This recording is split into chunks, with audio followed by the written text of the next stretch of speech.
Good evening. I'm calling this meeting to order. This is Dr. Jennifer Jones, Board President. We do have some seats in the front for folks who are standing in the back. If you would like to come forward, you can probably find a place to sit. Welcome, everybody. First item on the agenda is roll call. Scholar Representative Sophia Majors, will you start?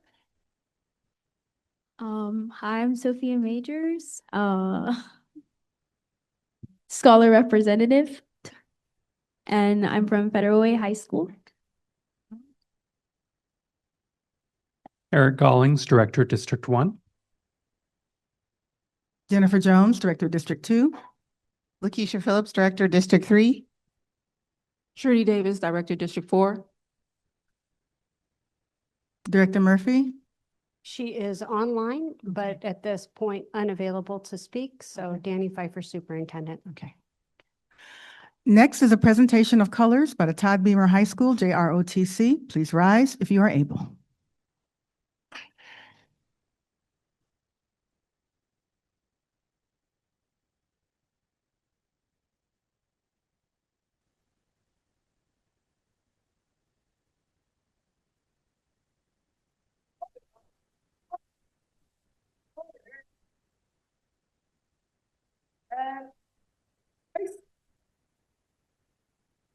Every colors.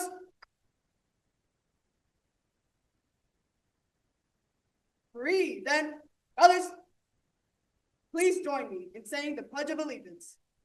I pledge of allegiance to the flag of the United States of America and to the republic for which it stands, one nation, under God, indivisible, with liberty and justice for all. Every colors. Order, colors. Right. Face. Four. Colors.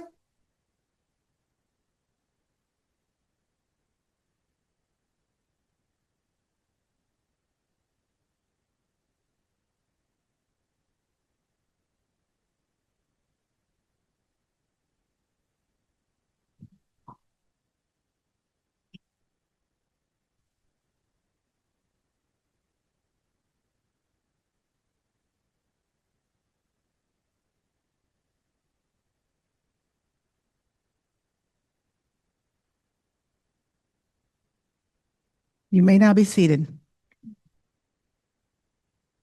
Next item on the agenda is the approval of the meeting agenda. At this time, we'll entertain a motion. I move the Board of Education approve the meeting agenda of February 24th, 2026 as submitted. I have a motion. Do I hear a second? Second. Any discussion? Hearing none, all in favor say aye. Aye. Aye. Motion carries. Next item on the agenda is the required approvals agenda. At this time, we'll entertain a motion. I move the Board of Education approve the required approval agenda of February 24th, 2026 as submitted. I have a motion. Do I hear a second? Second. Any discussion? Hearing none, all in favor say aye. Aye. Motion carries. The next item on the agenda is school welcome. Panther Lake Elementary, Dr. Pfeiffer. Thank you, Dr. Jones. Board team, I'm so excited to be here at Panther Lake this evening. So thank you to the staff and students for hosting us. I'm going to invite Principal Ramirez up to do our school welcome. She's going to highlight the strengths and the opportunities for growth here at Panther Lake. Principal Ramirez. Thank you. Good evening, Board President Dr. Jones, members of the board, Superintendent Dr. Pfeiffer, and Scholar Representative to the board. I am honored to be in my second year as principal here at Panther Lake, and I am excited to share some of the great things that we are doing here. What makes Panther Lake so great? There's so much. For one, we offer extracurricular experiences for our students. We have a lot of after-school opportunities, speech and debate, track and field, Disney musicals, which we'll be showcasing in a little bit here, STEM for Good, Adventure Club, and a variety of K-5 field trips. Additionally, we are very blessed to be in the actual community that we're in. community members and partnerships come to us. People come to us, knock on our door and say, how can we help? We've been blessed to have Best Dental come in, giving us free checkups for our students. We've partnered with Pacific Northwest Soccer Club, providing free soccer club for our kiddos, as well as Skyhawks. This year, we're doing basketball. Church for All is a really good partner with us, providing snacks, resources for our families, as well as Costco providing monetary resources for us as well. Additionally, we are going green. We are 100%, we use 100% reusable dishes here, trays, silverware, cups. We provide bulk condiments, bulk milk, which we're really proud of. We are reducing our landfill waste and just a burden on our landfills, as well as saving money. So we're really proud of piloting that this year. Additionally, we are proud of our Tier 1 instruction. We're really focused on rigor this year, backwards planning, coaching cycles with our teachers, professional development specifically in writing and comprehension skills to help close those gaps. And by the end of the school year, 100% of our staff will be trained in SIOP. So we're really proud of that. There's a picture of my buddy Michael showing off his writing. Additionally, our Tier 2 instruction, we are purposeful in meeting all of our school scholars' needs where they're at. We provide walk to read model for reading and walk to math for math, where every student gets what they need at their access point. We do weekly progress monitoring to respond to growth trends and inform our next steps.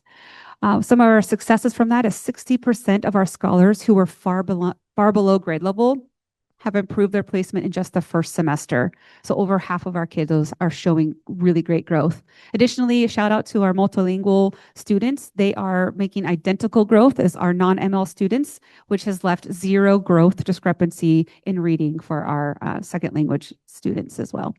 And then we have a comprehensive CEL program here. Besides our daily CEL lessons in classrooms, we have monthly counselor lessons that come. She comes and visits our classrooms. We have weekly small groups where they talk about friendship, divorce, conflict resolution, and study skills, as well as providing one-on-one sessions with trauma-informed supports for our counselor. So all of our kids are getting their needs met. A scholar safety and belonging. We have a lot to be thankful for and a lot to be proud of. We surpassed our end of year safety goal. The last 2 years, we've had a 21% improvement in our school safety. And in 2024, we had less than 50% of our families feeling that the school was safe. And this past winter, we just finished collecting our scores, and we are at 66%, not where we want to be, but the huge improvements in just a short amount of time.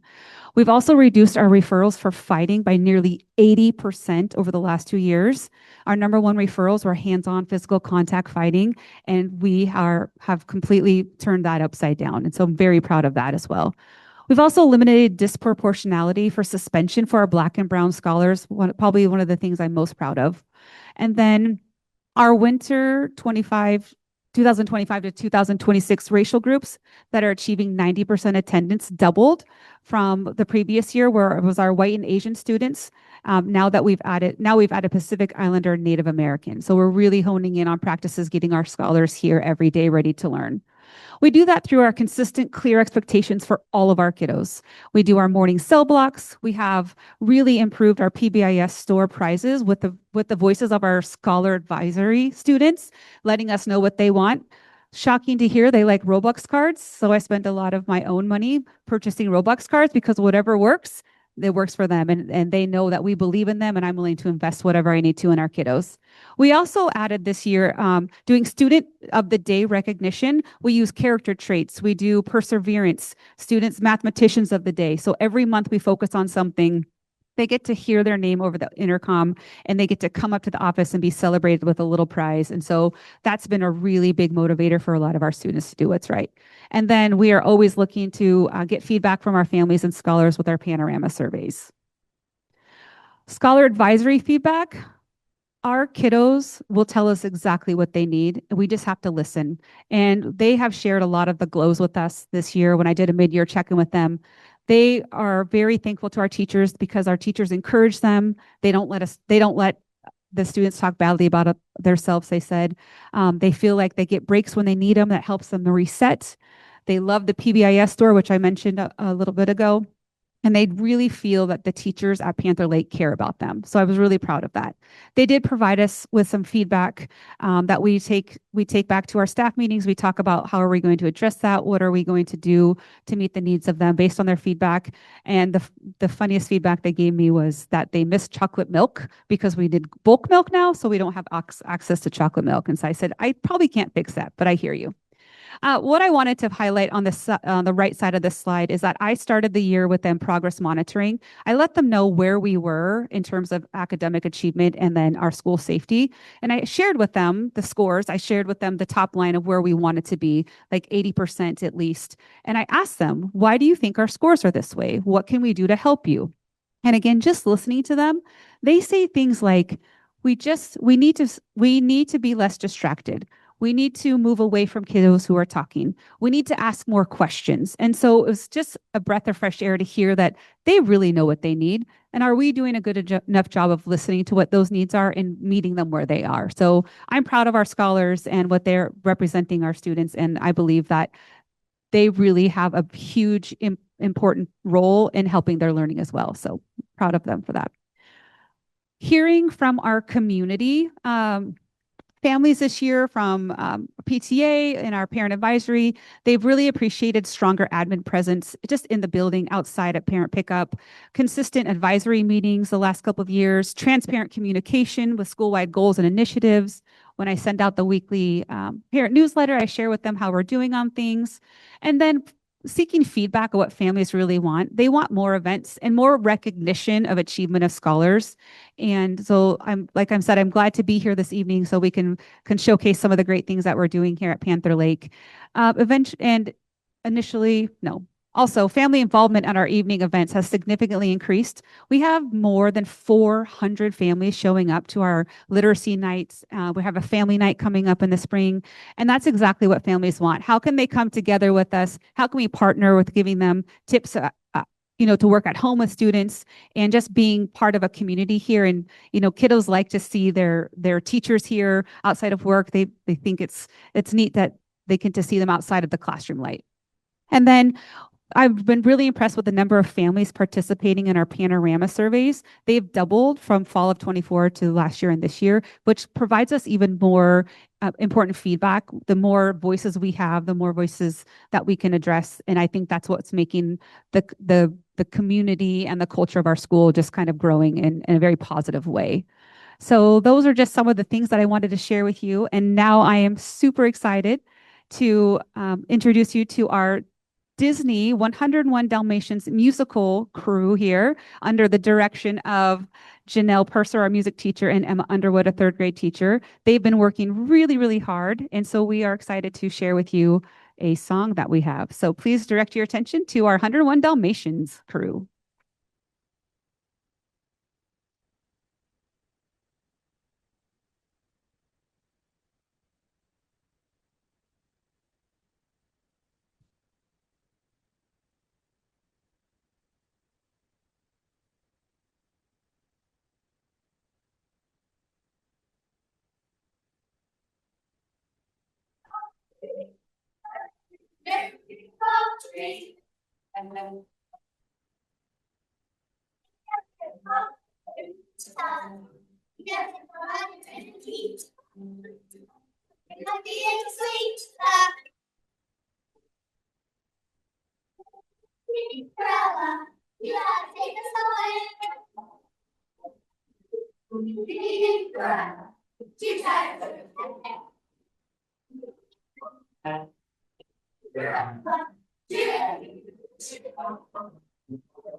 Thank you very much. Thank you for being here.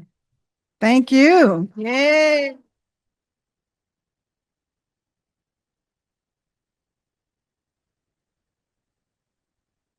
That was wonderful. Thank you.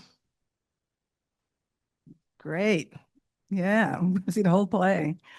All right.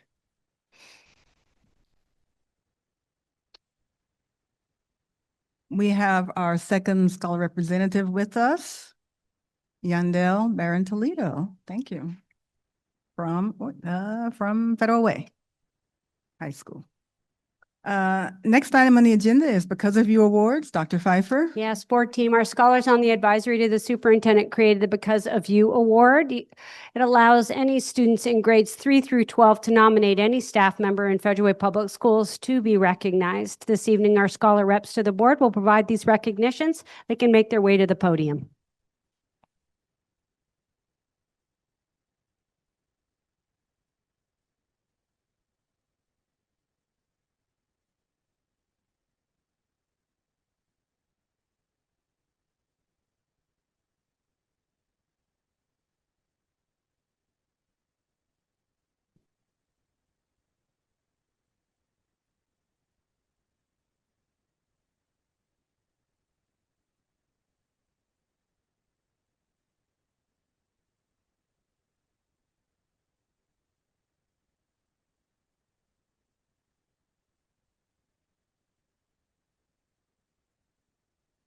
Hello.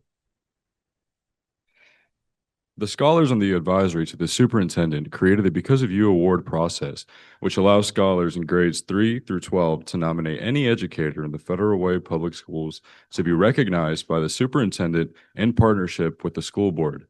This allows educators who go above and beyond in supporting their scholars and/or positively impact their community to receive the recognition they deserve. Every month, all the nominations are reviewed by the advisory to the superintendent officers, and the most impactful nominees are chosen to be given this award. We will now acknowledge our Because of You award recipients.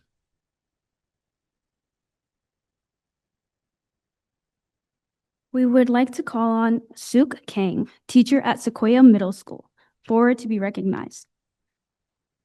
Oh. On Zoom. He was nominated by Sophia Piano.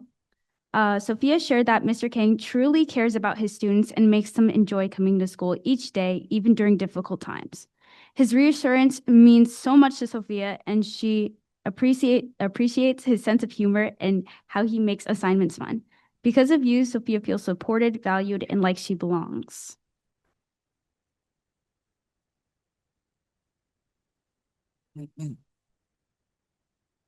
We would like to call Toby Dekas, teacher at Decatur High School.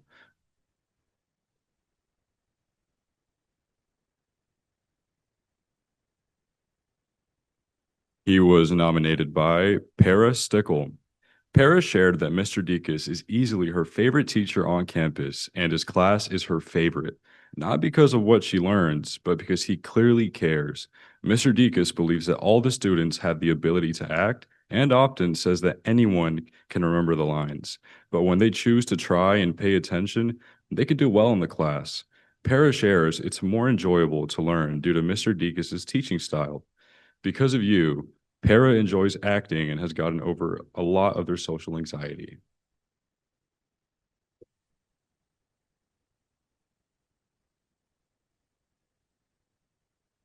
We would like to call Paris Lillard, counselor at Olympic View K-8 school, forward to be recognized. She was nominated by Yasmin McDaniel. Yasmin shared that Miss Paris has given her a new perspective on what she wants to do when school is over. Yasmin says the way Miss Paris handles the youth in a loving but stable way has shown her there is a cool way to be a counselor. She admires the way Miss Lillard shows up every day for the scholars. Because of you, Yasmin has a path she wants to explore and is aiming to be the kind of counselor who shows up every day for their scholars.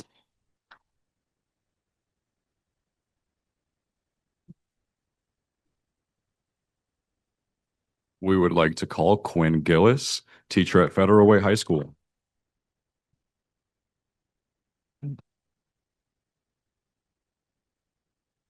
He was nominated by Matthew Cruz Polito and Paris Regis. Matthew shared that Mr. Gillis makes biology fun and easy to learn. He appreciates his quick-paced quizzes, his sense of humor, and the way he is always willing to help whenever someone needs support. Matthew shared that Mr. Gillis always finds a way to make someone smile. Paris shared that Mr. Gillis welcomed them on the very first day they met him, and they have a lot to look forward to his class every Blue Day since. They appreciate his energetic teaching style and straightforward advice, and shared how meaningful it is that he will also be their track coach in the years ahead.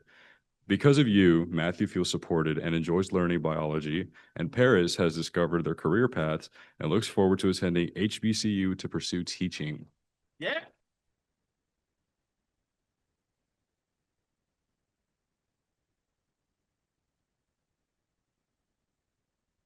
We would like to call on No Flores Montoya, security officer at Federal Way High School, forward to be recognized, who is nominated by Ana Montoya Zavala.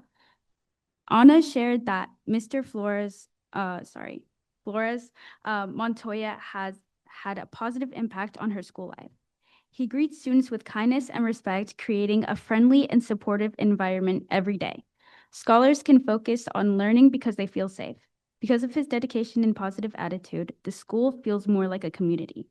Because of you, Anna says her school experience has been greatly improved and school is safer and more welcoming. Yeah.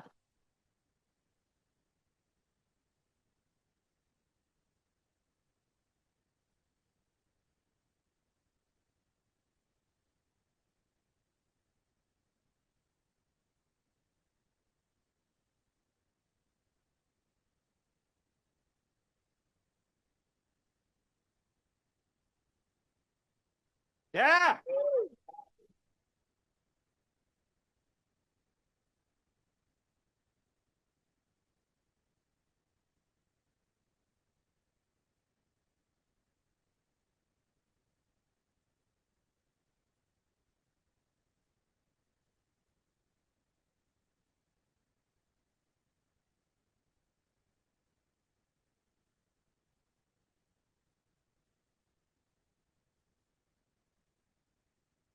Next item on the agenda is Schools Can't Do It Alone. Dr. Pfeiffer. Yep, we're so grateful to have so many community partners that constantly give back to our district and most importantly, our students and families.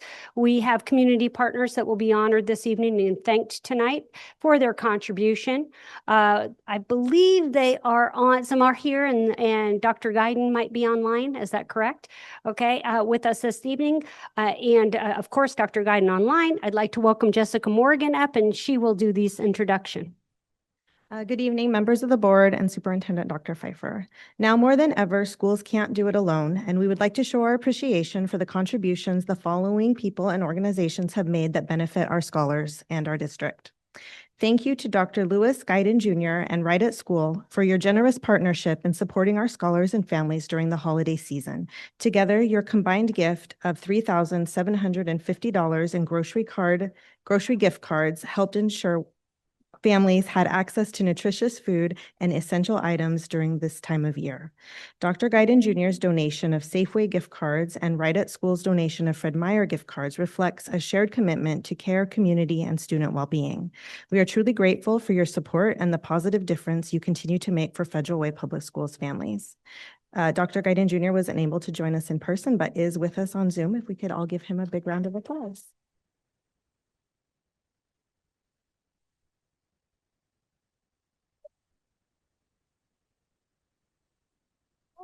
Okay.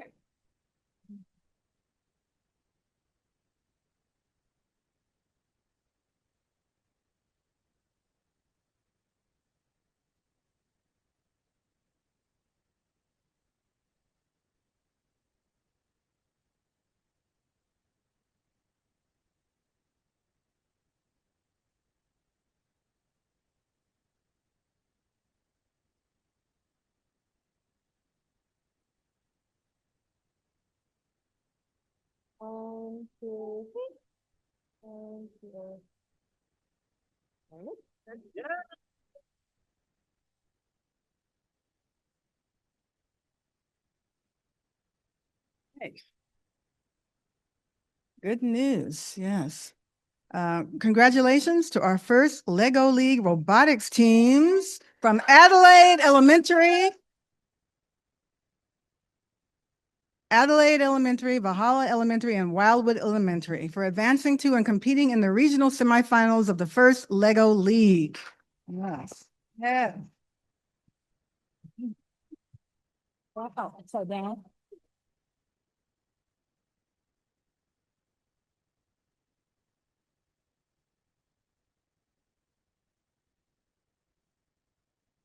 More than 50 teams from across the region gathered for this exciting competition, and over 30 Federal Way Public School students, supported by 6 dedicated staff coaches, represented our district with perseverance, creativity, and teamwork. Students tackled challenging robotics missions and presented innovative solutions aligned to this year's theme. While our teams did not advance to state level this year, reaching the regional semifinals is an incredible accomplishment. We are proud of your determination, collaboration, and enthusiasm for learning. Congratulations to our students and coaches. We are FWPS proud.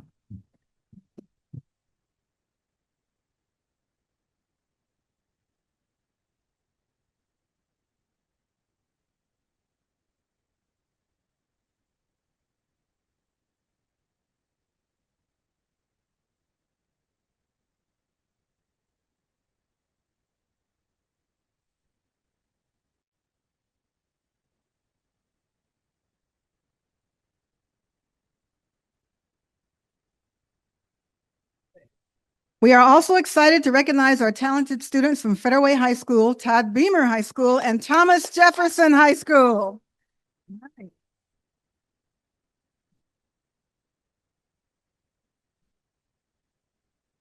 They had outstanding success at the annual Washington State Thespian Regional Competition.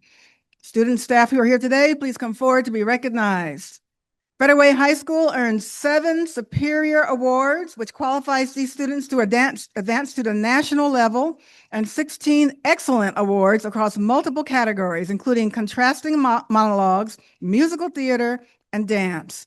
Todd Beamer High School received an Excellent Award in musical theater solo. Thomas Jefferson High School captured 3 Excellent Awards, including 2 musical theater solos and 1 musical theater ensemble. Thespians compete in all areas of theater, from onstage performances to technical presentations, and are evaluated individually while receiving valuable feedback to refine their craft. Congratulations to our students and their teachers for showcasing creativity, dedication, and excellence in the arts. We are FWPS proud of you.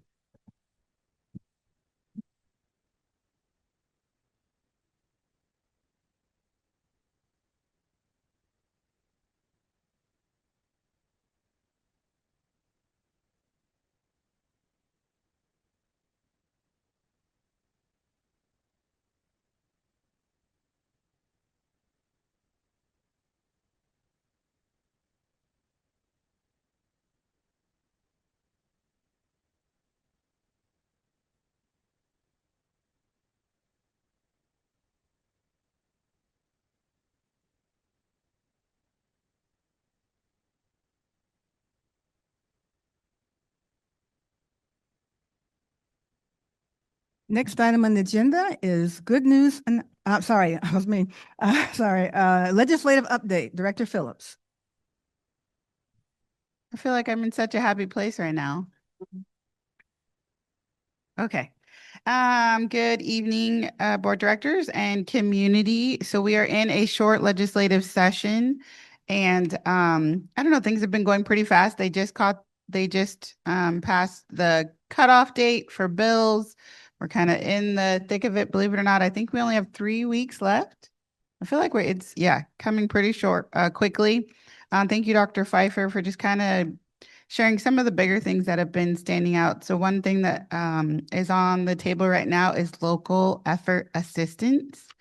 Unfortunately, it looks like there are cuts being presented in LEA, which would negatively impact Federal Way Public Schools to an estimated cost of $5.2 million, which is really difficult when we've already been a district that's cut so much. Last year, I think we cut, how much was it last year? 20? Over the course of the last 3 years, we've Right. cut $15 million. Yeah, we're 15. And so this would add more cuts to our budget, which is really devastating. So yeah, that is just one thing. Another one that I'll just share personally, I thought we had did so much work around transition to kindergarten. So our TTK program, as we know, school board directors, we get presentations on early learning quite a bit, and TTK is one of our programs that's doing really well. We know that here in South King County, early learning slots are actually pretty short, by hundreds. So this would actually be a reduction in our slots. For us personally, it would cut 111 slots. We're approved for 111 slots, and it would reduce us by 27 slots or 300,000 in funding. So we're already, as you guys know, we've been working to invest in early learning, and this would unfortunately take a significant cut in our early learning. The next one is our transportation vehicle fund. I don't know. Just transportation conversations are very interesting in Olympia. Mind you, can watch all of these conversations on TVW if you ever just want to know what's going on. The calendar is actually quite interactive, and you can see past sessions. So I had to go back and watch this one, but essentially it would extend our bus lifeline, if you will, 15 years, which is not personally my favorite choice. So again, that would be negative for us. MSOC funding, so that's materials, supplies, and operating costs. That's all the things, fuel, electricity, and things like that. We all know because we run households that things have gone up, and unfortunately, there hasn't been any changes to MSOC funding, which we were really hoping they would at least be aware of or address, because that is consistently causing us to be in a shortfall. And then last but not least, I think we've just been paying attention. And again, I know I have, particularly around early learning, but the current budget has cuts for the ESIT program, which is like, again, services for a lot of our kids with disability and early intervention services, which is not something that I think will continue to exacerbate the needs of our special needs community. And then what I was concerned about is it continuously kind of gets left on schools where we're already struggling to pay for special education and getting the services. So think of OT, PT, speech, physical. That means that we're going to have more kiddos that may be showing up that have not gotten the services they needed in the fundamental years, and then are coming into our schools. So unfortunately, I don't think it's the best of news coming out of Olympia right now, which I understand that it's a difficult time, so I definitely want to say thank you. I know everybody's working really hard up there and trying to figure it out. Budgeting and things are moving, and it's a short session, but at least wanted you guys to be aware. Again, you can watch these sessions online. You can absolutely email your local legislators to let them know where you stand on some of these things, and of course, signing in online. I would just like to lift up the district has done a great job of signing in on bills, making sure that our stance on Federal Way Public Schools is known. And then I've also just sent over some emails specifically speaking to these 4 things as session goes. I think that's it. Did I cover it all? Dr. Pfeiffer, anything you'd like to add? I think just to spotlight one thing that you said is around local effort assistance. What we have to remember is outside, as a byproduct of last year's session, there was a commitment related to local effort assistance, which, remember, that is really an equalization between populations, school districts that are situated in communities that don't have a lot of industrial or residential or commercial properties. So the idea behind LEA is to equalize against those school districts that are situated in communities with higher densities of those 3 types of populations. And I think what is difficult is that was a commitment that was made by our legislators in order to raise the per pupil amount. And it just creates more concentration in the inequities that already exist within our system. And so we will continue to advocate. We will continue to work closely with our legislators, Representative Reeves, Senator Wilson, Representative Taylor have been giving voice to the inequities that exist. But yet I think right now the landscape of our state budget, currently they are taking a great deal of reductions out of education at large. So we're looking at an overall, if the Senate and the House budgets were adopted by the governor, we're looking at a 42% budget out of all the budget of Washington State going to public education, which is a 10% decrease in 5-6 years. So we continue to give less to public education. And I think that that's something that we really need to investigate at the state level, because we're doing a disservice to staff and students.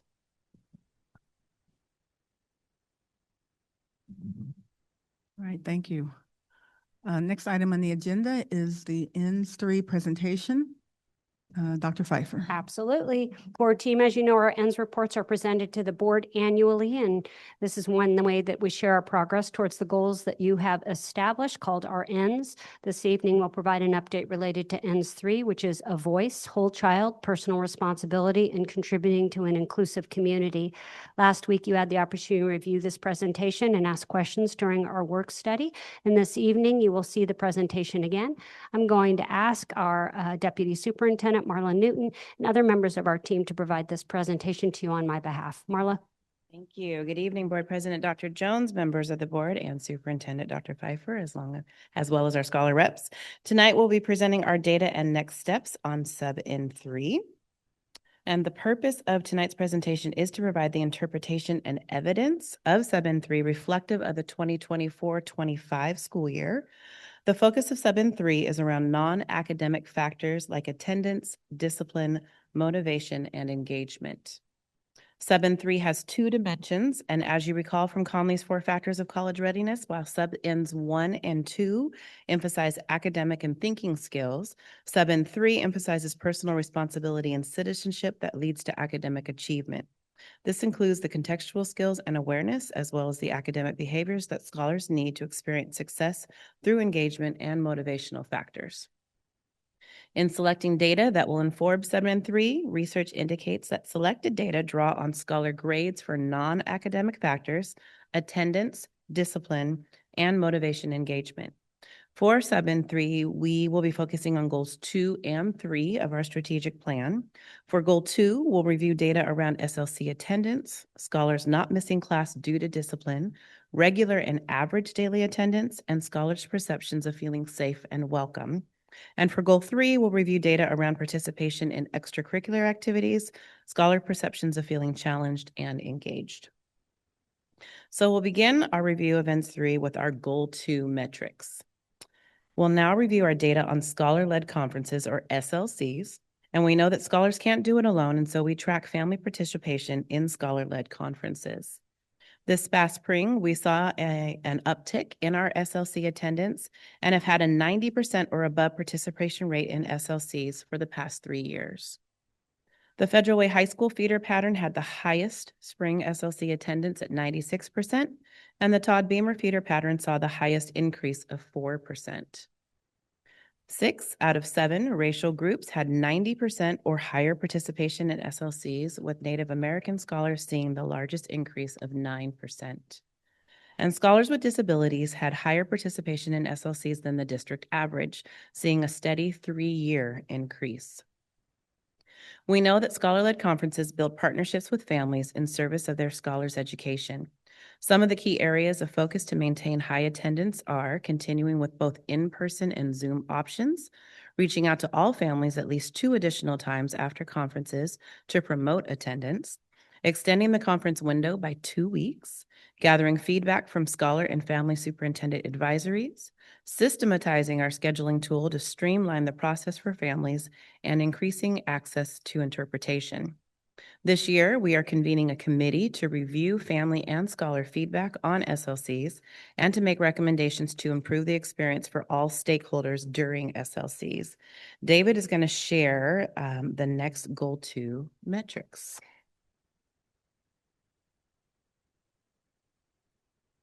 We'll now review our data on regular attendance, which we know leads to a higher sense of belonging and higher post-secondary success. As a reminder, regular attendance is the percent of scholars who are attending at least 90% of the school year. This means missing less than 2 days per month. This metric differs from average daily attendance, which measures the percent of scholars in school on any given day. I know that as a board, you are aware that chronic absenteeism has become one of the most prevalent problems facing schools in the aftermath of COVID. While many states are showing improvements in the reduction of chronic absenteeism, the overall national rates continue to be significantly higher than pre-pandemic levels. Knowing the impact of chronic absenteeism, the district has been intentional in our efforts to increase scholars' regular attendance.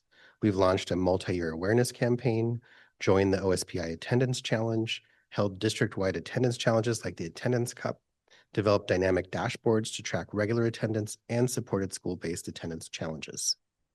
Due to our efforts, we've seen a 3-year increase of 6% in regular attendance. We currently have the second highest rate of regular attendance and saw the highest increase in the Roadmap region. Over 3 years, we've seen a 10% increase in K-5 and a 4% increase in 6 through 8 in regular attendance.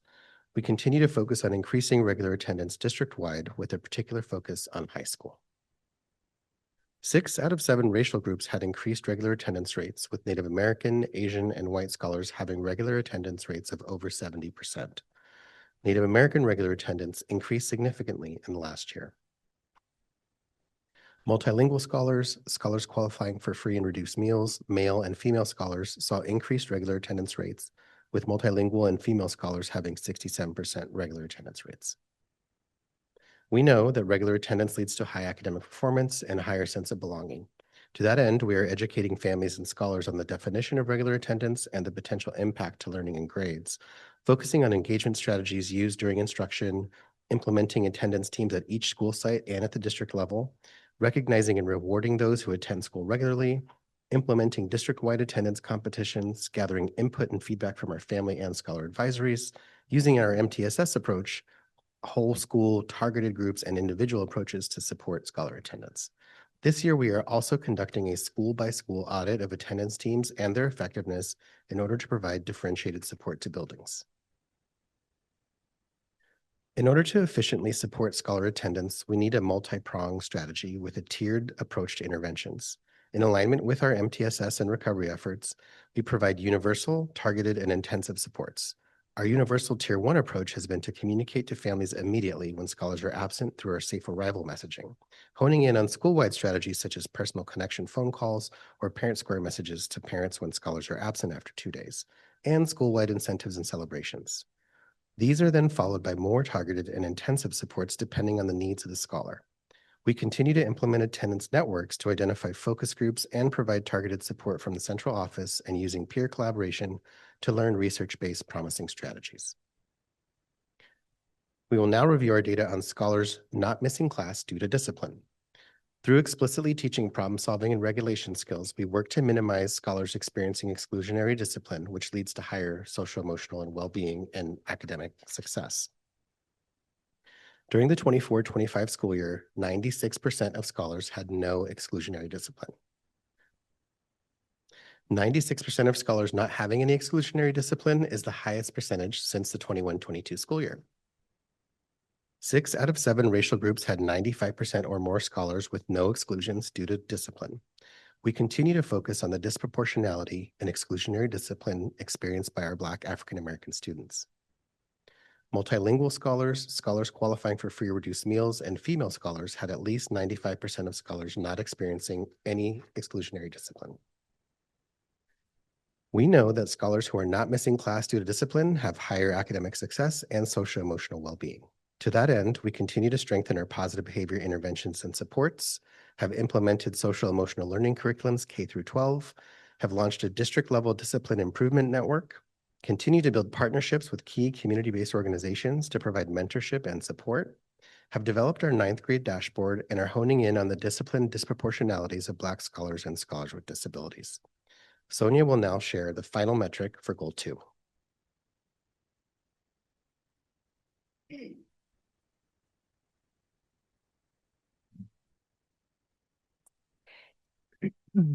We will now review our data on scholars' perception of feeling safe and welcome, which we know promotes a positive school culture and strengthens relationships with both adults and other students. As we shift to scholar perception of safety, it is important to note how scholars interpret a feeling of being safe at school. Our Panorama survey asks scholars about respect in the school building, online bullying, physical safety, fair treatment from adults, and their ability to get support if being bullied. When we ask scholars how they interpret safety, their perception includes global events and safety in the news, overall safety in the community, emotional safety, physical safety, campus security, and the potential for theft of property. So we know that scholars have more global perception of safety that is not isolated to the school building. We use the Panorama survey to quantify scholars' feelings about a number of topics. In the Panorama survey, favorable and approaching favorable are counted towards a positive outcome. Both elementary and secondary scholars report favorable and approaching favorable rates of feeling safe at school of over 70%. In grades 3 to 5, the Decatur and Thomas Jefferson feeder patterns had the highest rates of 73, while in secondary, the Federal Way High School feeder pattern had the highest rates of 79. Within grades 3 to 5, Asian, white, and male scholars are above the district average of 71%. In grades 6 through 12, Native American, Asian, Hispanic, and 2 or more races report rates above the district average. There we go. Now we will share scholars' perception of feeling welcome at school, as defined as their sense of belonging. The Panorama survey measures scholars' sense of belonging as feeling understood, making connections with adults, scholar respect, feeling valued, and an overall sense of belonging. When we asked scholars how they define a sense of belonging, they said, feeling seen and heard, feeling important, feeling and giving respect and kindness, and engaging in culturally relevant experiences. Both elementary and secondary scholars reported favorable or approaching favorable rates of over 80%. In grades 3 to 5, the Todd Beamer feeder pattern had the highest rates of 86%, while for secondary, the Federal Way feeder pattern had the highest rates of 84. In grades 3 to 5, Asian, Pacific Islander, and male scholars are above the district average for sense of belonging. In grades 6 through 12, Asian, Pacific Islander, multilingual scholars, and scholars with disabilities and male scholars are above the district average for sense of belonging. We know that scholars who have a perception of feeling their school is safe and welcoming have higher academic success and social emotional well-being. Scholars feeling safe and welcome at school strengthens relationships among scholars and between scholars and adults, and it promotes a positive school culture. We continue to strengthen our strategies to support scholars' feelings of belonging through our first 30 days curriculum focused on creating a welcoming school culture, web and link crews, which specifically welcome 6th and 9th grade scholars to their new level, PBIS and cell curriculum implementation, bullying prevention curriculum, and digital citizenship lessons K-12. In addition to the first days of school framework, we ensured a strong launch by providing targeted professional development for certificated and administrative staff. Our sessions focused on equipping staff with tools and strategies to create safe, supportive, and inclusive learning environments through topics such as belonging and scholar-centered social-emotional learning, trauma-sensitive classrooms, PBIS and restorative practices, authentic family engagement, staff wellness, and de-escalation. Together, this professional learning strengthens our collective capacity to uphold our vision for excellence and equity from the very first day. Marla will now share our final ENDS 3 metrics. We will now review our ENDS 3 data aligned with Goal 3, engaged, empowered, and critical thinkers. We're going to start with measuring participation in extracurricular activities. So scholars who participate in extracurricular activities feel more connected to school. Across Federal Way Public Schools, we continue to expand meaningful opportunities for scholars to engage in high-quality STEM clubs and extracurricular learning experiences. This year, we are offering 29 FIRST Robotics after-school clubs across our elementary, middle, and high schools, the largest district-wide participation that we have ever had. And to further support these teams, Federal Way Public Schools partnered with Thomas Jefferson High School's FIRST Robotics competition team to plan and develop a high school robotics practice field at ES 24. At the elementary level, we are also piloting a new partnership with the Washington Alliance for Better Schools and their STEM for Good initiative. And additionally, our Minecraft Education STEM clubs provide another entry point into computer science and engineering. Together, these programs reflect our intentional approach to STEM extracurricular learning, expanding access, strengthening partnerships, and building coherent pathways that support engaged, empowered critical thinkers across our district. This school year, we have continued to expand offerings and have brought girls flag football to our high schools. We have seen increases in participation in baseball, cross country, football, flag football, golf, gymnastics, and swim and dive. At the middle school level, we have seen increases in participation in cross country, soccer, gymnastics, volleyball, and wrestling. And across our district, we provide many opportunities for scholars to be engaged in clubs and/or activities.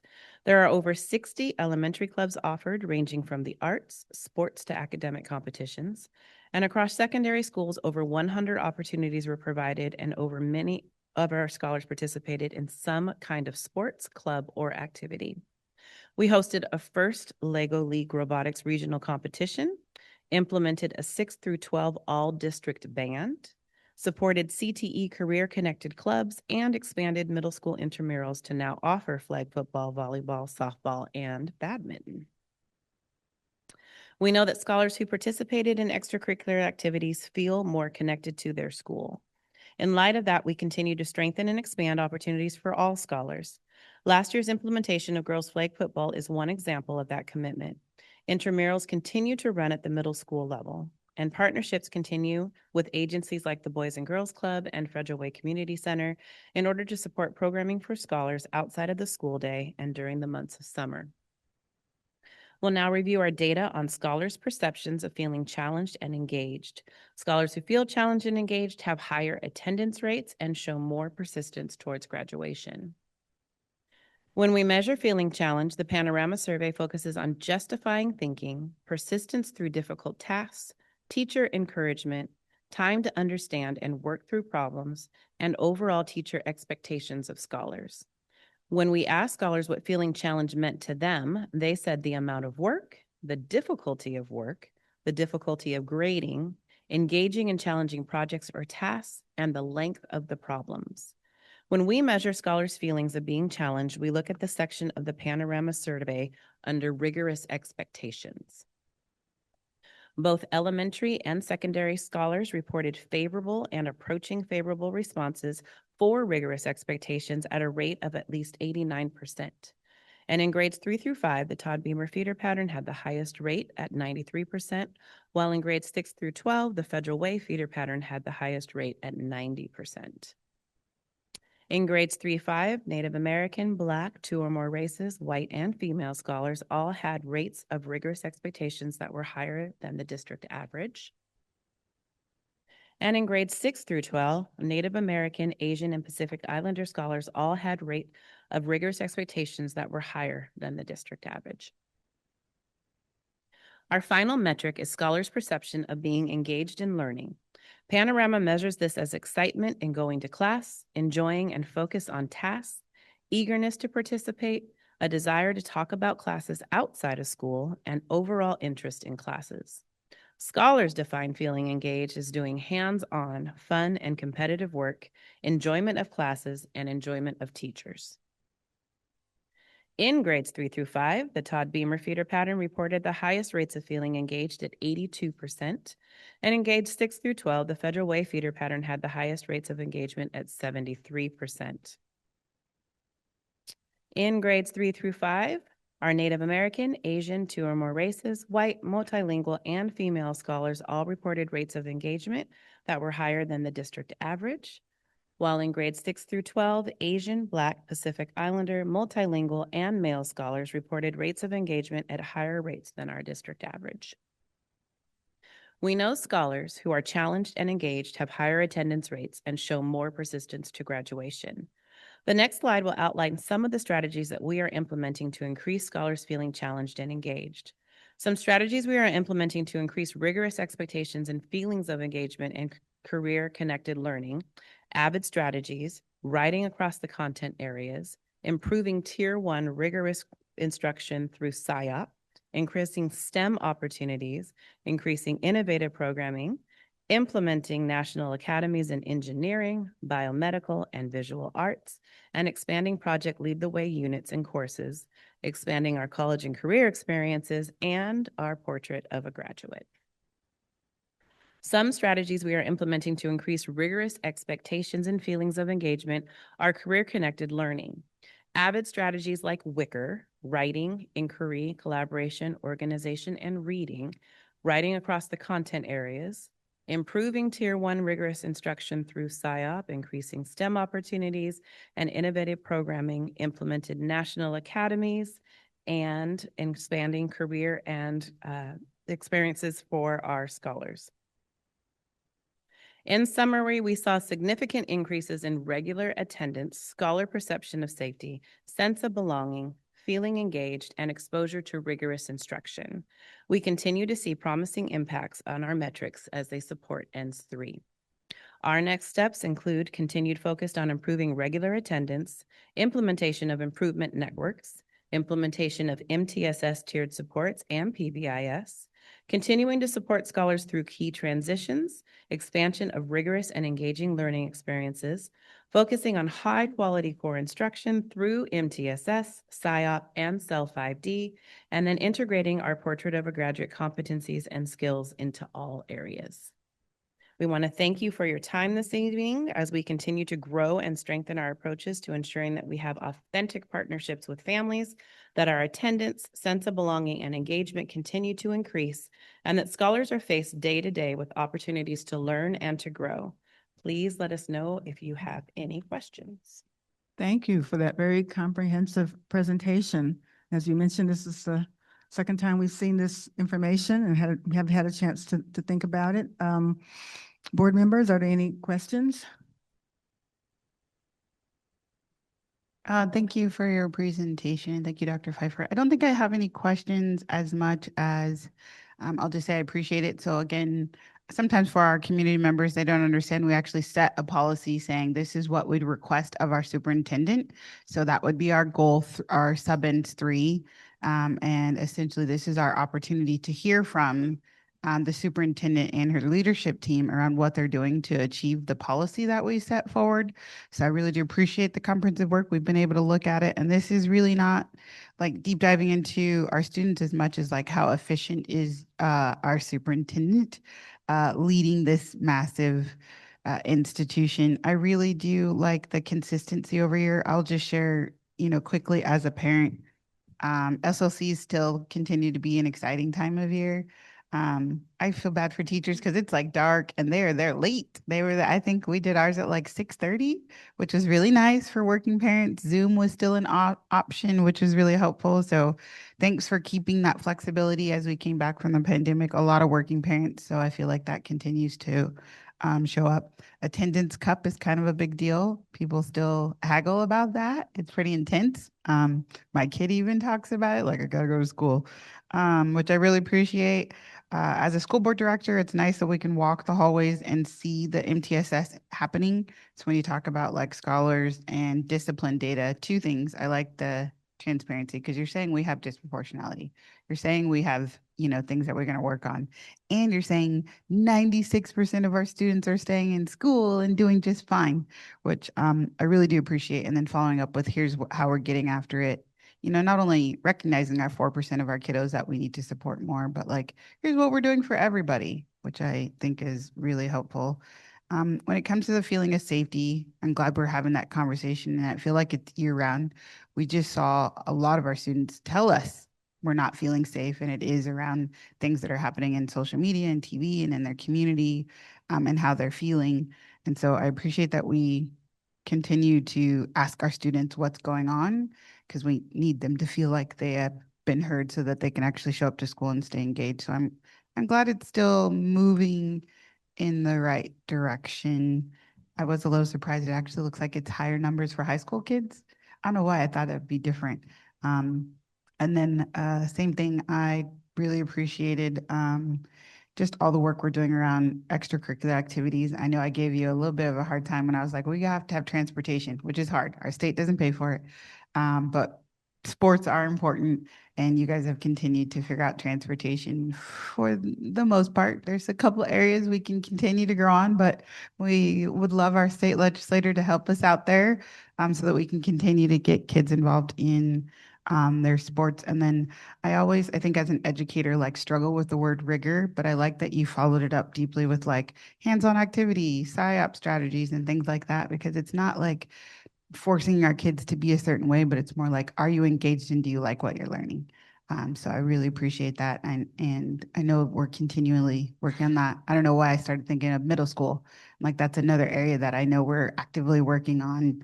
Like, how's that going for you and how can we get you involved? So thank you for listening to us when we set a policy and then presenting very long presentations multiple times. Thank you. Yeah. Any other questions or comments from members of the board? Just have a comment. I noticed the extension of the SLC window. So it was just a week at one point, right? So this gives parents a few more days to sign in and make appointments. And then it was good to hear about the increase in attendance by race. And then also, of course, we always hear, what's going on in schools, everything is about scores and about, this level. But in order for them to get there, we have to get them in the building. We have to get them in class. And so all of this is just saying, hey, we're doing everything we can to get them in the school. And once they're in the school, they may find out they really enjoy school and they're enjoying their classes and they'll stay. And the recognition for that may seem strange to some people. Why are we recognizing kids because they came to school? But sometimes that's encouragement. It's just encouraging them, saying, hey, I'm glad to see you are in school today. I want to see you tomorrow and the next day. And then also just asking them about class. I mean, all of those things are encouraging to them. That makes them stay. And then just hearing those because of you announcements when the kids were saying all of a sudden they've decided what kind of career they want to have just because of a teacher. So all of this is just, we have to get them in the building, in the classroom, consistent attendance, and they will discover that I want to be there. Also with sports, you have to have good grades. You have to go around with that little slip and report your grades before you can participate in anything. So that keeps them in school and keeping their grades up. So I think the district is doing everything they can to have kids be in attendance in school. So I appreciate that. I know it's tough right now. I'm surprised at how high the amount of kids that are in school, but the fact that they say they're feeling safe to be there is a plus. And I'm hoping we can keep it going in that direction and just reassure them that, yeah, you can come to school, you'll be safe. So all of that was good to hear. So thanks. Yes.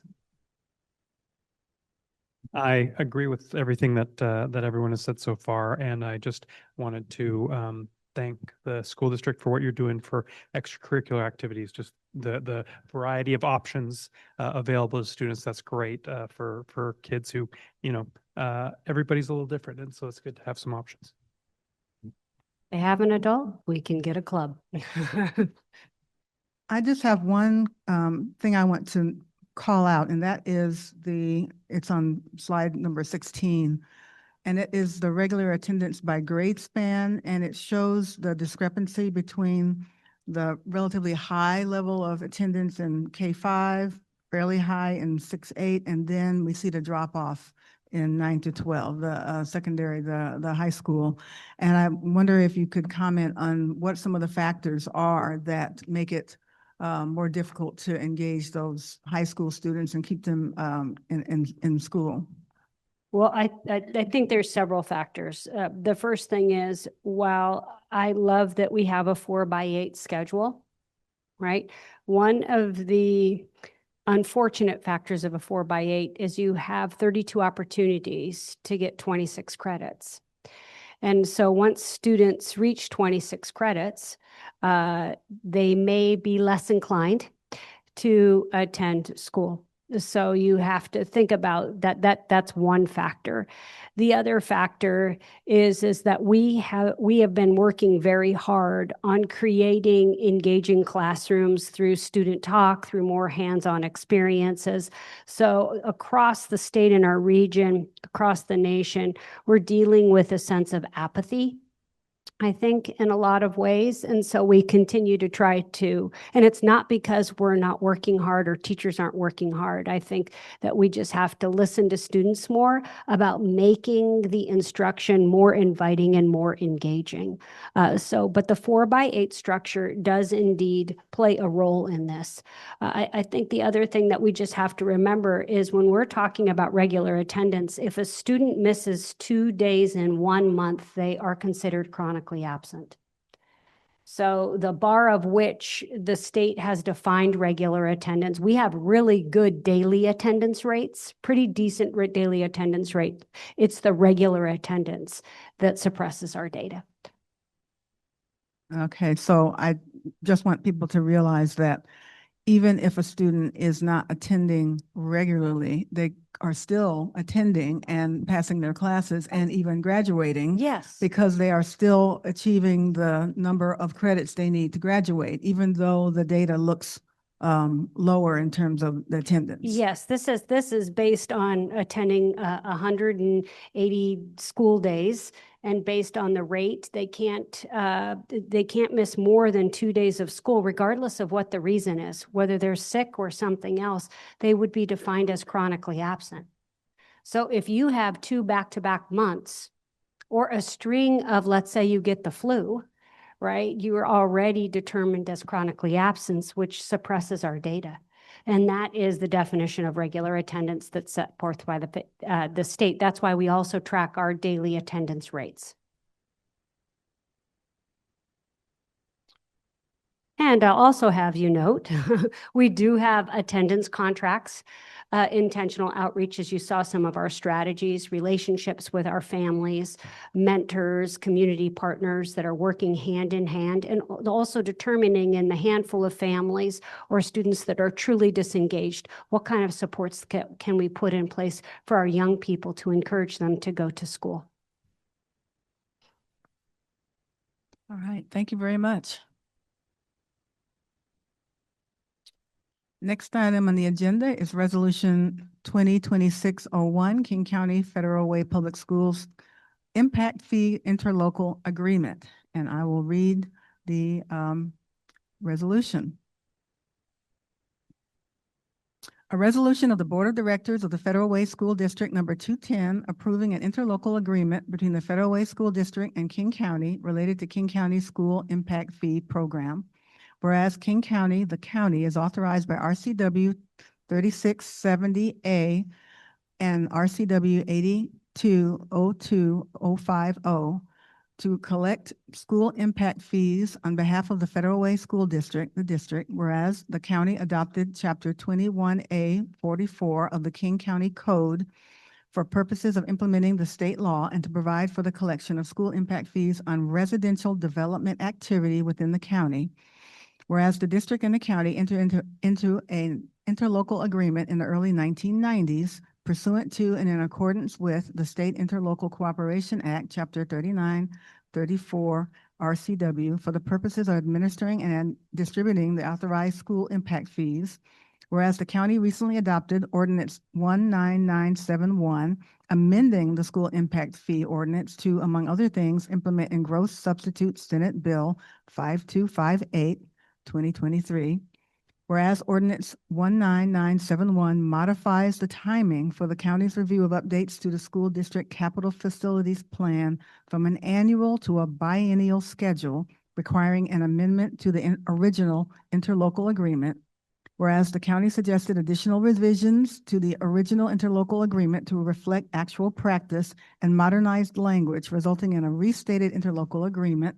And whereas the restated interlocal agreement replaces the original interlocal agreement and will provide for continued administration of the county's school impact fee program under Chapter 21A 44 King County Code and district's receipt from the county of impact fees collected under that authority. Now, therefore, be it resolved that the board hereby authorizes the superintendent or their designee to execute the restated interlocal agreement substantially in the form attached hereto as Exhibit A, adopted by the Board of Directors of Federal Way School District Number 210 at a regular meeting held this 24th day of February, 2026. Okay. At this time, we'll entertain a motion.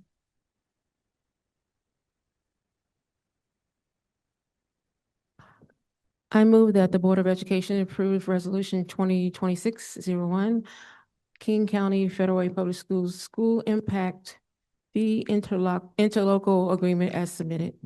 I have a motion. Do I hear a second? I'll second. Any discussion? Hearing none, all in favor say aye. Aye. Any opposed? Motion carries.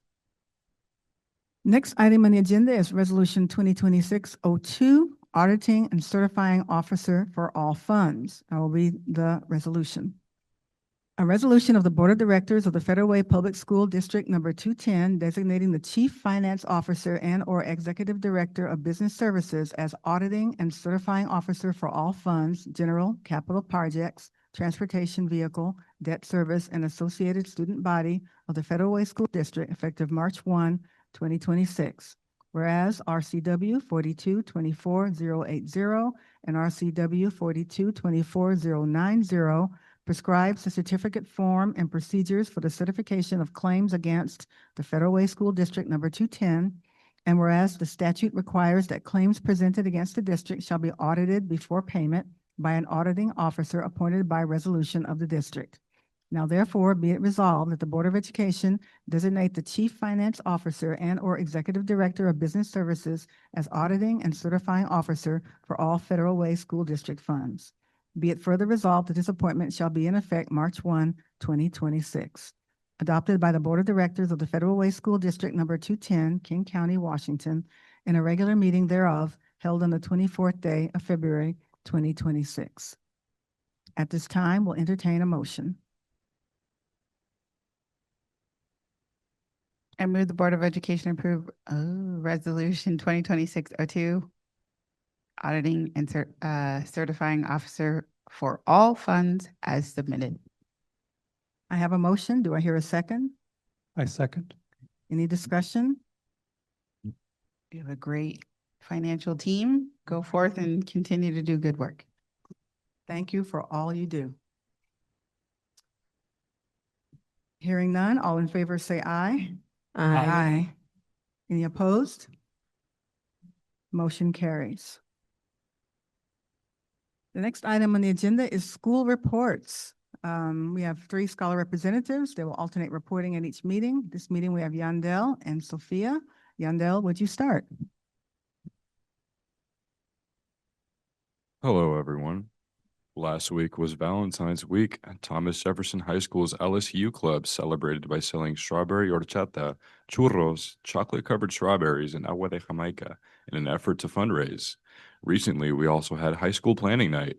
Avid students were allowed to participate and help around with the permission of their avid teachers. On the attendance strategies, I'd say something we're doing really good currently in my school is we acknowledge scholar effort via fun games that aim to reward students for attendance. For example, we host advisory attendance competitions, and since advisories right after first period of the day, it kind of forces the scholar to already be there in the morning so that they can be a part of their advisor's headcount or advisory class's headcount for that day. The advisory with class with the most consistent attendance that month then receives donuts or some type of sweet treat. This not only incentivizes scholars to be there more, but rewards those who are already there. Along with that, the morning announcements are also something I know some scholars look forward to, as it informs them of events that week or day that haven't been otherwise posted. A common sentiment among scholars that I've been hearing ever since middle school, though, is that typically schedules do not coincide with scholar interests.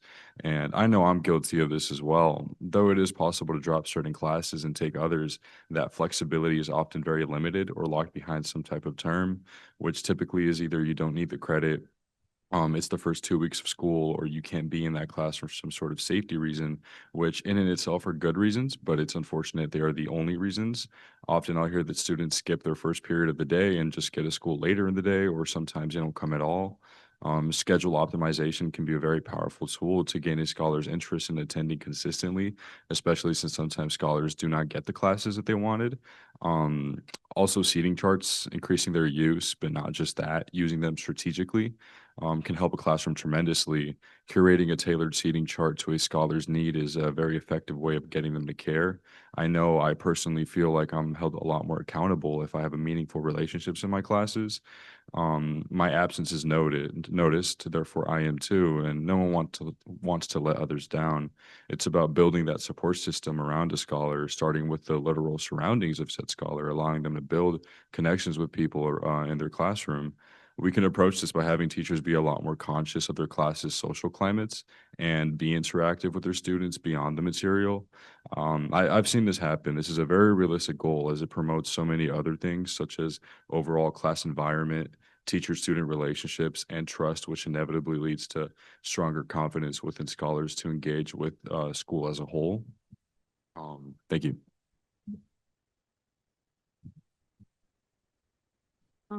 This week, students completed WIDA testing, and teachers provided alternate lessons so that everyone could continue learning without falling behind. In level humanity classes, students participated in executive branch simulation, taking on roles and responsibilities similar to those in the executive branch of government. In addition, students have been preparing for middle school STEM Expo and finishing up assessments. We also held our first BSU meeting, which was a positive first step as the group continues to grow. Students have also been given opportunities to apply for internships and apprenticeships in career fields of interest, which includes connecting with industry professionals as a part of the process. Looking back on the first semester, one celebration has been the chance to take part in hands-on learning experiences such as simulations, expeditions, and leadership opportunities that connect classroom learning and real-world skills. As we move on to the second semester, I'm looking forward to seeing student organizations continue to grow and exploring internship or apprenticeship opportunities. Teachers currently provide academic support by offering clear expectations, guiding students through structured projects, and preparing alternative lessons when needed. Moving forward, schools could strengthen support by creating more structured mentorship opportunities with industry professionals to further prepare students for college and careers. In terms of attendance, engaging lessons and consistent expectations are helping students stay present. When classes include detailed instruction and meaningful activities, it is difficult to miss a day without falling behind. To improve attendance more, schools could increase communication with families, provide early support for students who struggle with absences, and continue offering mental health and academic resources. Students can also help by encouraging their peers to attend, staying organized, and taking responsibility for their learning. Overall, the amount of classwork and detail included in classes has been a strong motivator for students to show up and stay engaged. Thank you. Thank you, Yandel and Sophia.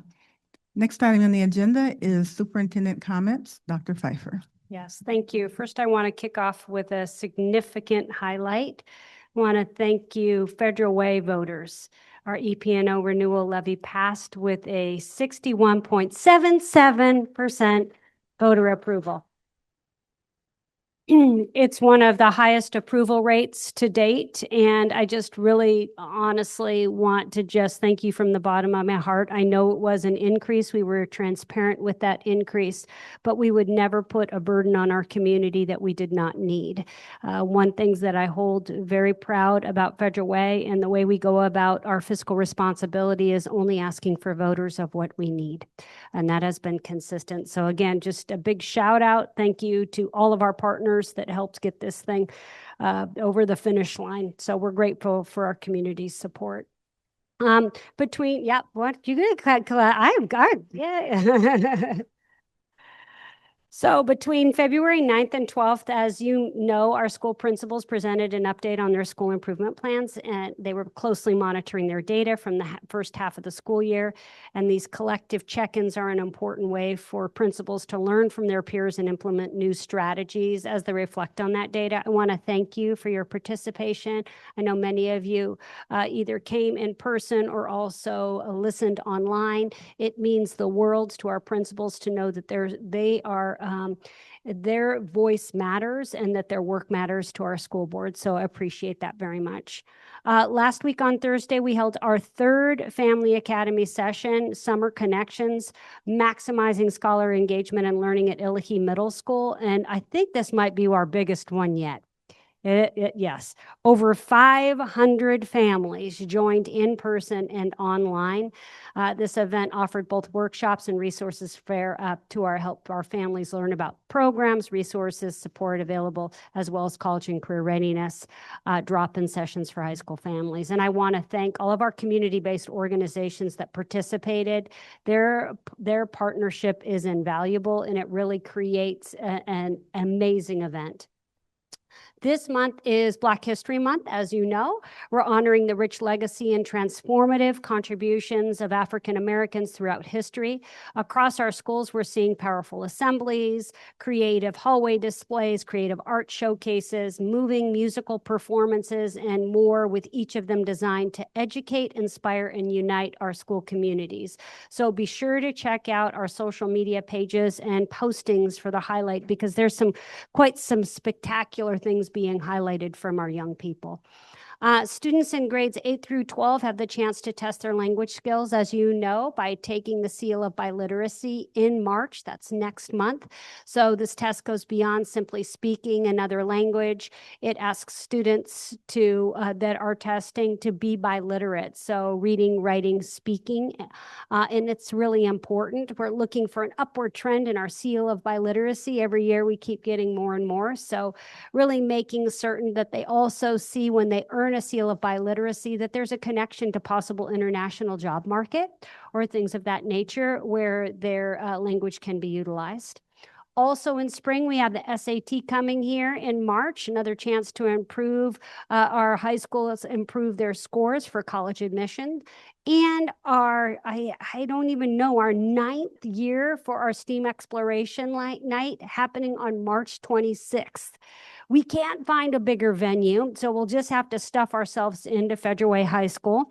But we're really looking forward to that event. I think last year we had one of our highest attendance rates, so we're looking forward to blow the ceiling off of that as well. Scholar booths, workshops, hands-on experiences, you name it, we have it. Fun and excitement in the areas of science, technology, engineering, art, and math. Today I had an opportunity to visit Olympic View K-8 with Director Phillips and Director Murphy. It was an absolutely wonderful visit, and we got to see the hard work and dedication of our teachers and the focus and the efforts of our students. We also got to pop into our two dual language classrooms, Korean dual language and Spanish dual language. That was just an incredible thing to watch little 5-year-olds becoming Korean and Spanish literate, I should say. And finally, today I had the honor of celebrating one of our incredible ESP staff members, Brenda Bargelt, a staff member at the Truman campus. She was recognized as Washington State's Education Support Professional of the Year. A pretty incredible accomplishment. While Brenda is known for her outstanding professional skills, like her approach to enrollment, systems organization, data processing, registration, support to other schools, given her expertise, she is someone we always call on when they have a data secretary absent or needing support. What she is most known for, and the thing that really stands out about Brenda, is if you ask people about her, it's her heart and her love for students, families, and staff. She always goes above and beyond, and I want to extend my congratulations to her once again. So congratulations, Brenda.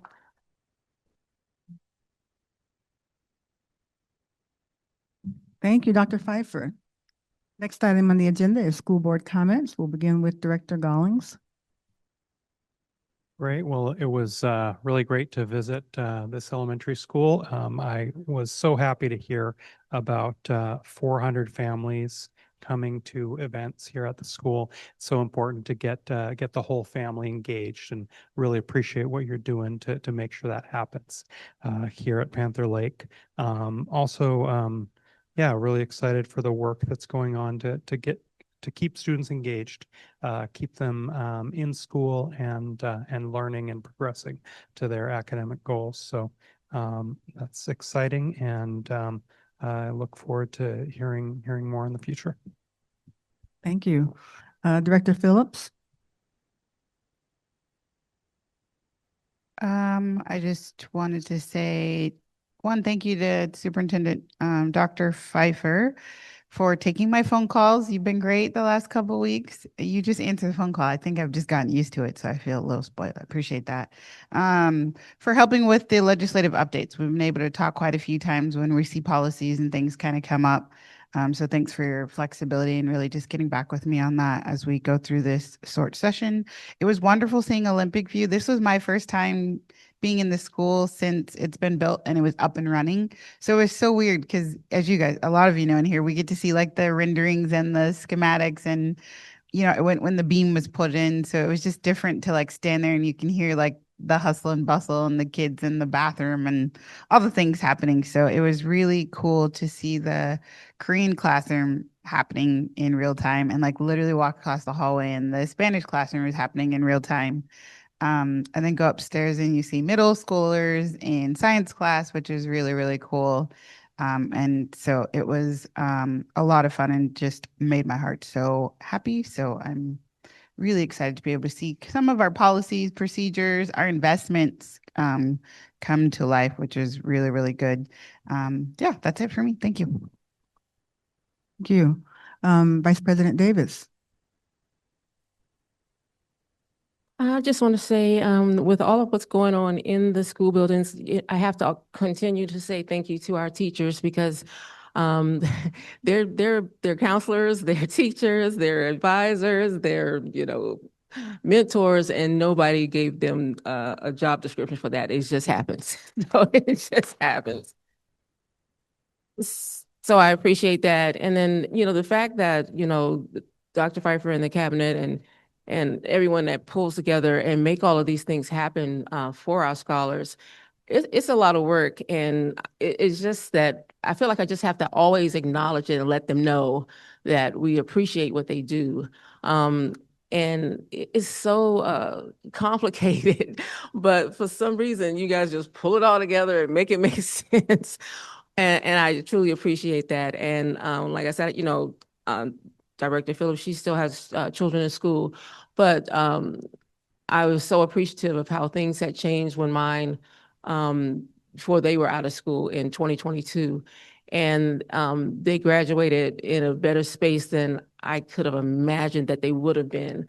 And they're being, you know, they're on to their professions and doing well. And it's because of the teachers and the counselors and people who cared. So I have to say thank you for that. So thank you. Thank you. Director Murphy. Yes, I had the opportunity to go with Dr. Pfeiffer and Director Phillips to the, let's see, the name of the school again was Olympic View. That's right. Totally impressed with the building. It's got to be one of the best buildings in the entire district. I understand it won international awards. Was it international? They did receive awards, and I think when we have to plan for other schools, we ought to really look at that company again. Dr. Pfeiffer explained quite well what we saw with the Korean class, the Spanish class. It was all very impressive. Students were all in all the classes we went were on task and teachers were really doing all the wonderful things, particularly with the PSYOPs, which took me a long time to figure out what that was all about. But it's basically techniques for student engagement to reinforce their learning. But one thing I saw on the wall that was really kind of impressive, a kiddo wrote down what was it like last year and what is their dream for this year, and the little kiddo wrote down, I want to be able to write better. I want better penmanship. And I think that's a point of focus that we really need to focus on, because there's a lot of research that it's the hand to mind muscle motor learning really enhances learning. And then plus being able to make letters the correct way. So I encourage the district, well, I would like to look at what the district is using for their penmanship, but there is a program called Handwriting Without Tears, written by occupational therapists. And we used it in our program, and it's just amazing what kids are able to achieve. It's just very simple, very basic, and there's a real structured way to learn how to write very simply. So anyway, it was a great day. Thank you. Thank you.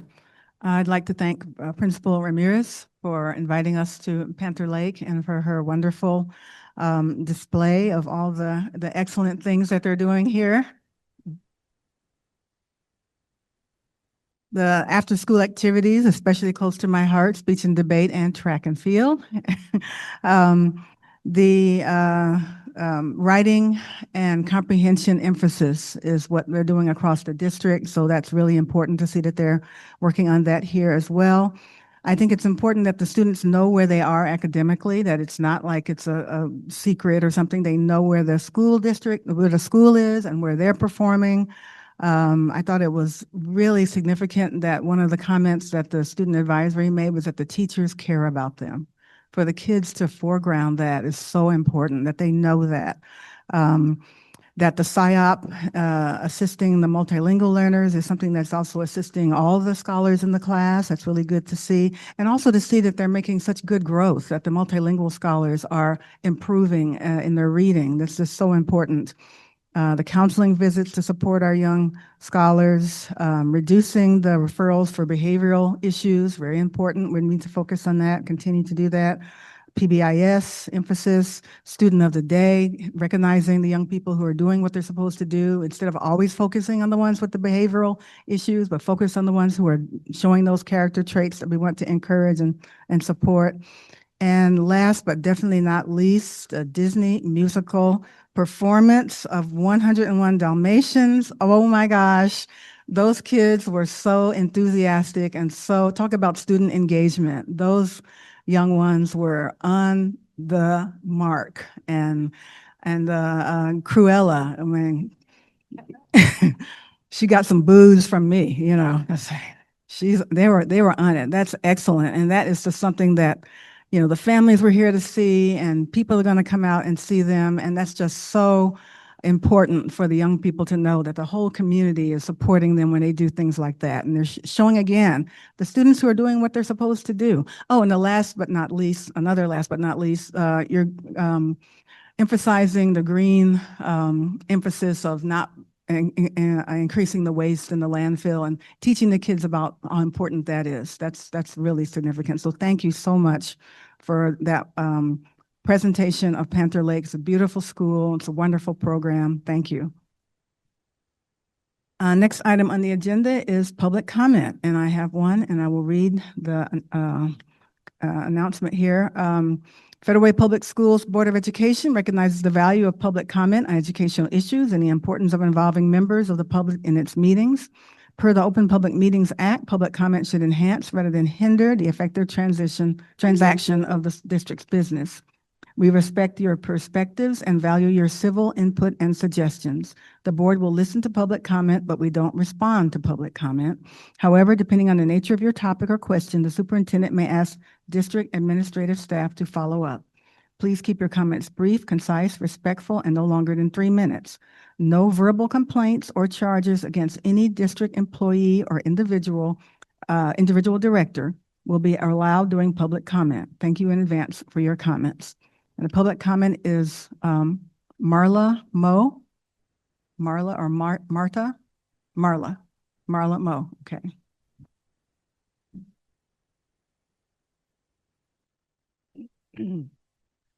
Thank you. Good evening, Board President Dr. Jones, members of the board, Superintendent Dr. Pfeiffer, and scholar representatives to the board.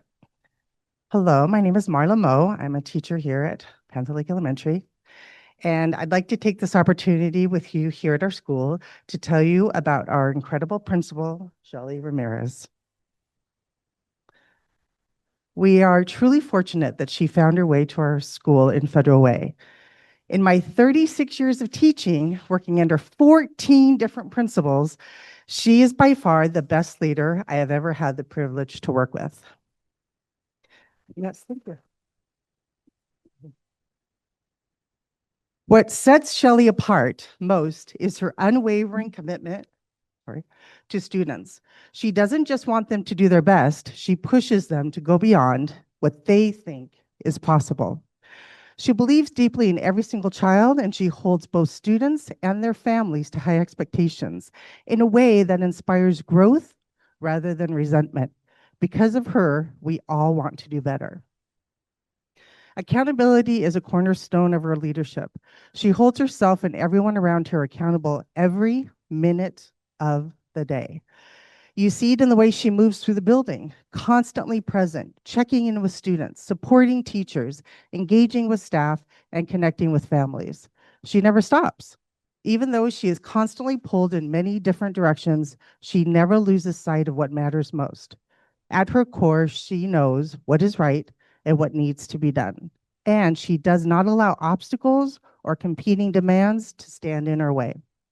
She willingly takes on extra responsibilities so that teachers can focus their time and energy where it belongs, on teaching and supporting students.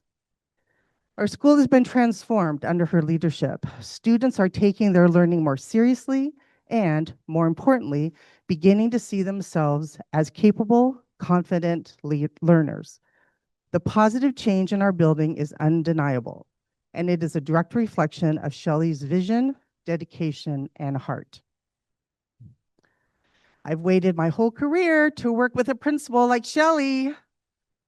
Thank you for bringing her to Federal Way, and thank you for having her at the school that I've wanted a perfect principal at for 9 years. So thank you.